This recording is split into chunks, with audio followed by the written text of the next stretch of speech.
मृदगंध इंदिरा संत देणे आनंदाचे.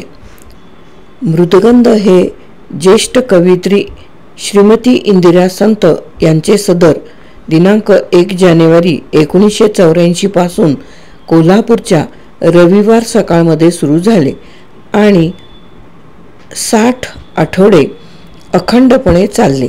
श्रीमती इंदिरा संत यांनी यापूर्वी काही कथा लिहिल्या होत्या, त्याही मोजक्याच.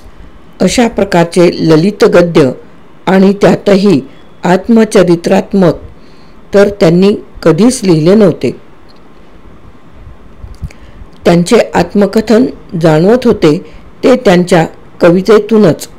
असे असताना त्यांनी अशा स्वरूपाचे हे सदर का लिहिले आणि तेही कोल्हापूरच्या एका छोट्या भागापुरत्या मर्यादित असलेल्या रविवार सकाळमध्ये का लिहिले, असा प्रश्न अनेकांना पडतो. अनेक जण तो मला विचारतात, श्रीमती इंदिराबाईंनाही विचारतात. खरे सांगायचे तर या प्रश्नाचे उत्तर मला माहीत नाही, त्यांनाही नसावे. योगायोगाने लाभलेले हे एक आनंदाचे देणे आहे असे मी मानतो. लेखक, संपादक आणि वाचक या तिघांनाही अखंड आनंद देण्याचा सुखद अनुभव त्याने दिला, हेही आनंदाचेच देणे. हे सदर सुचले कसे, साकारले कसे, त्यातही गमतीदार योगायोग आहे. माझे मित्र कवी सुधीर मोघे यांनी चित्रपटसृष्टीतील अनेक नामवंतांना जवळून पाहिले, अनुभवले आहे.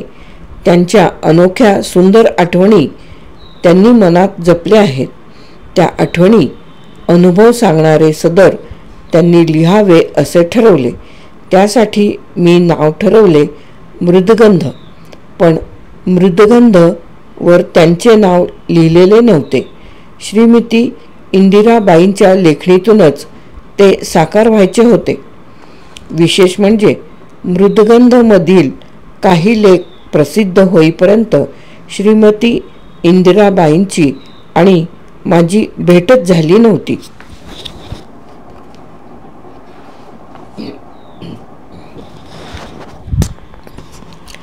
त्यांच्या निकटवर्ती वर्तुळातील कोणी माझ्या परिचयाचे नव्हते, त्यामुळे सदर सुचवणारे कोणी नव्हते. तसे त्यासाठी शब्द टाकणारे कोणी नव्हते.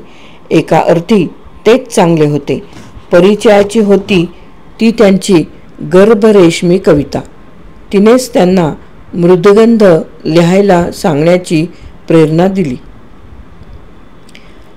सकाळचे बेळगावचे वार्ताहर मधुकर नाडगौंडा यांच्यामार्फत मी सप्टेंबर 1983च्या अखेरीला त्यांना सकाळच्या लेखक परिवारात येण्याची विनंती करणारा निरोप पाठवला आणि ऑक्टोबरच्या प्रारंभी सदराची कल्पना आणि अपेक्षा कळवणारे पत्र पाठवले. माझी विनंती त्यांनी आनंदाने मान्य केली, पण त्याबरोबरच असेही कळवले की मी पूर्वी कधी अशा स्वरूपाचे लेखन केलेले नाही, त्यामुळे आधी 4 लेख पाठवते. ते वाचल्याशिवाय सदर सुरू करण्याचा निर्णय घेऊ नका. त्यानंतर 5 लेख आले. हे लेखन वाचकांना रुचेल का, अशी शंका त्यांनी उपस्थित केली. हे लेख पाठवताना त्यांनी तिचा पुनरुच्चार केला. लेख वाचून मी त्यांना लिहिले, सहज, सुंदर, नितळ, पारदर्शक, प्रवाही भाषा आणि भावगर्भिता हे या लेखाचे हृदय वैशिष्ट्य आहे. आत्मकथनात्मक आठवणींमुळे त्याला आणखी खुमारी प्राप्त झाली आहे. सर्व लेखांना एका सूत्रात गुंफणारी एक भावगर्भ आंतरिक लय लाभली आहे. हे लेखन वाचकांना निश्चित आवडेल याची मला खात्री आहे. सदर सुरू झाले आणि ही खात्री दृढ होत गेली, खरी ठरली. आत्मचरित्रात्मक असे थेटपणे प्रथमच त्या लिहू लागल्या.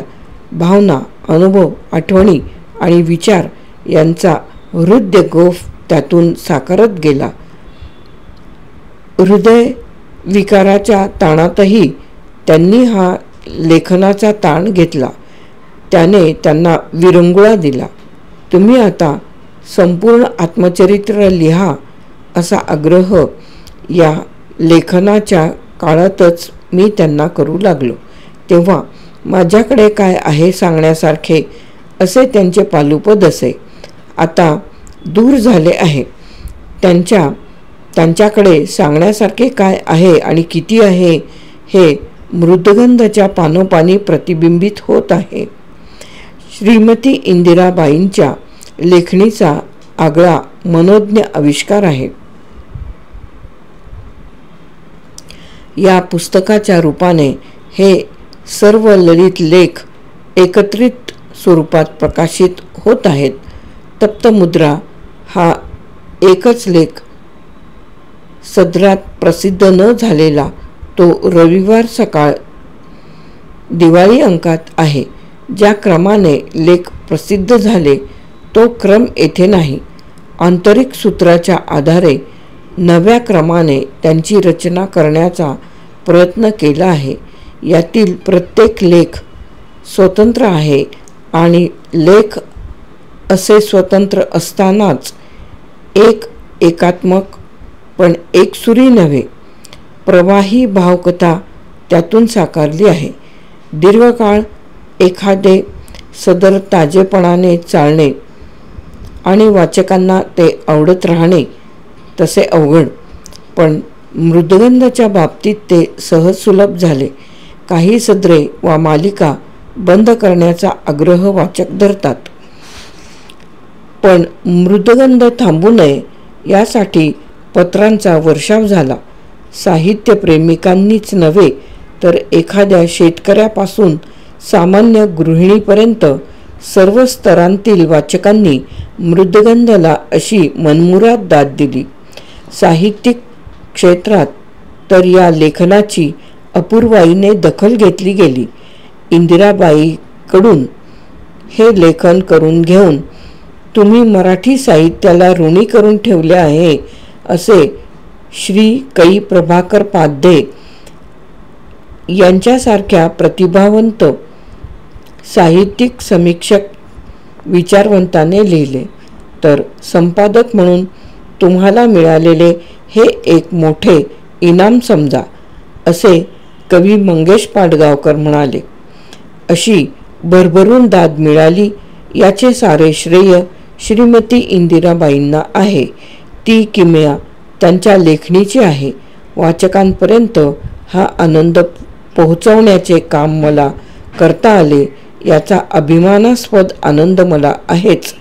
त्याचबरोबर या मृदगंधातून आणखी एक मृदगंध मला लाभला आहे. अक्कांचा, श्रीमती इंदिराबाईंचा अकृत्रिम वडीलधारा जिव्हाळापूर्ण स्नेह त्या मृदगंधातून दाटून राहिला आहे. विजय कुवळेकर. लेख येथे समाप्त.